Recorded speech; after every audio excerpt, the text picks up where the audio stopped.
wabarakatuh. Kami dari kelompok 4 akan mempresentasikan tentang pajak penghasilan 21, sesi 1. Berikut video presentasi kami. Assalamualaikum warahmatullahi wabarakatuh. Nama saya Rizda Akira Henur dengan NIM 1903011150. Saya di sini akan menjelaskan tentang definisi PPh pasal 21, yang kedua subjek PPh pasal 21, dan yang ketiga pemotong PPh pasal 21. Nah, yang poin pertama saya akan menjelaskan definisi pajak penghasilan pasal 21. Pajak penghasilan pasal 21 adalah pajak yang dikenakan atas penghasilan berupa gaji, upah, honorarium, tunjangan, dan pembayaran lain dengan nama apapun sehubungan dengan pekerjaan atau jabatan atau imbalan jasa yang dilakukan oleh wajib pajak orang pribadi dalam negeri. Yang kedua, ada subjek pajak penghasilan pasal 21. Subjek pajak penghasilan adalah orang yang harus membayar pajak penghasilan dan disebut sebagai wajib pajak atau WP. Status WP ini ditetapkan dengan cara yang bersangkutan mendaftarkan diri ke kantor pelayanan pajak atau KPP untuk mendapatkan nomor pokok wajib pajak atau NPWP. Subjek PPh pasal 21 ini yang pertama ada pegawai, yang kedua penerima pesangon, yang ketiga bukan pegawai yang menerima penghasilan sehubungan pemberian jasa. Nah, yang ketiga ada pemotong pajak penghasilan pasal 21. Pemotong PPh pasal 21 adalah setiap orang pribadi atau badan yang diwajibkan oleh undang-undang, yaitu yang pertama, pemberi kerja terdiri dari orang pribadi atau badan, baik pusat maupun cabang, perwakilan atau unit yang membayarkan gaji, upah, honorarium, tunjangan, dan pembayaran lainnya. Yang kedua, bendahara dan pemegang kas pemerintah yang membayarkan gaji, upah, honorarium, tunjangan, dan yang lainnya. Nah, yang ketiga, dana pensiun, badan penyelenggara jaminan sosial tenaga kerja, dan badan-badan lainnya membayar uang pensiun, tunjangan hari tua, dan jaminan hari tua.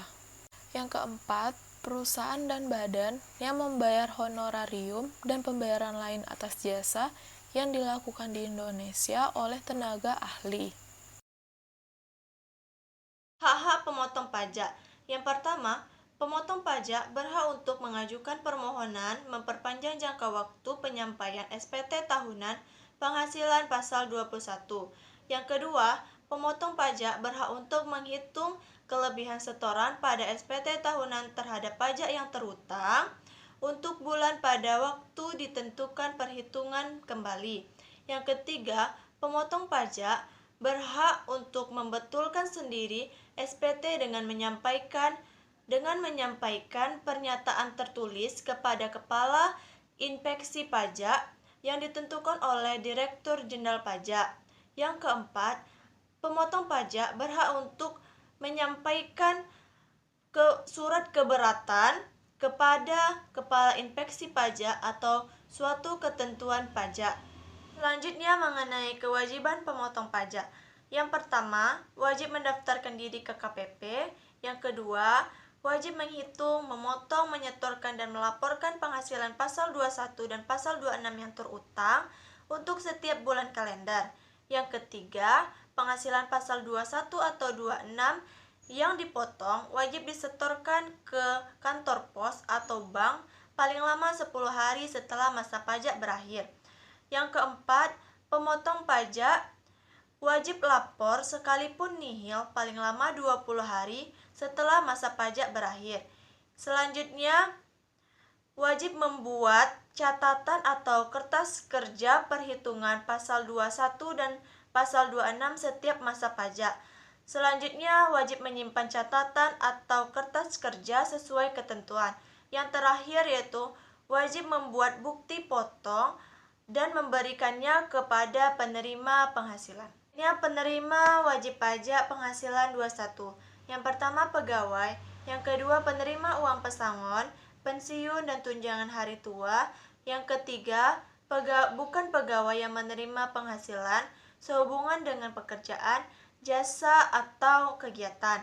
Yang keempat peserta atau kegiatan yang menerima atau memperoleh penghasilan sehubungan dengan keikutsertaannya dalam suatu kegiatan, antara lain meliputi yang pertama peserta perlombaan dalam segala bidang, yang kedua peserta rapat, konferensi, sidang pertemuan, yang ketiga peserta atau anggota dalam suatu kepanitiaan sebagai penyelenggara kegiatan tertentu, yang terakhir peserta pendidikan, pelatihan, dan magang.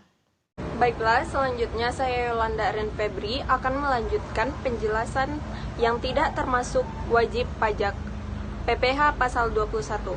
Yang pertama, pejabat atau perwakilan diplomatik atau konsulat atau pejabat lain dari negara asing dan orang-orang yang diperbantukan kepada mereka yang bekerja dan bertempat tinggal bersama mereka. Yang kedua, pejabat perwakilan organisasi internasional yang dimaksud dalam pasal 3 ayat 1 huruf C Undang-Undang PPh. Selanjutnya, hak wajib pajak. Yang pertama, menerima bukti pemotongan PPh pasal 21 dari pemotong pajak. Yang kedua, mengajukan surat keberatan kepada DJP jika PPh pasal 21 yang dipotong pemotong pajak tidak sesuai dengan peraturan yang berlaku. Yang ketiga, mengajukan permohonan banding secara tertulis kepada Badan Penyelesaian Sengketa Pajak terhadap keputusan keberatan oleh DJP. Selanjutnya, kewajiban wajib pajak. Yang pertama, wajib pajak wajib menyerahkan surat pernyataan kepada pemotong pajak mengenai jumlah tanggungan keluarga dalam 1 tahun. Yang kedua, menyerahkan surat pemberitahuan tahunan kepada PPh wajib pajak orang pribadi jika wajib pajak mempunyai penghasilan lebih dari 1 pemberi kerja. Yang terakhir, penghasilan yang dipotong PPh pasal 21 atau objek PPh 21. Yang pertama, penghasilan yang diterima atau diperoleh pegawai tetap. Yang kedua, penghasilan yang diterima atau diperoleh penerima pensiun secara teratur. Yang ketiga, penghasilan sehubungan dengan pemutusan hubungan kerja dan penghasilan sehubungan dengan pensiun yang diterima secara sekaligus. Yang keempat, penghasilan pegawai tidak tetap atau tenaga kerja lepas. Yang kelima, imbalan kepada bukan pegawai. Dan yang keenam, imbalan kepada peserta kegiatan.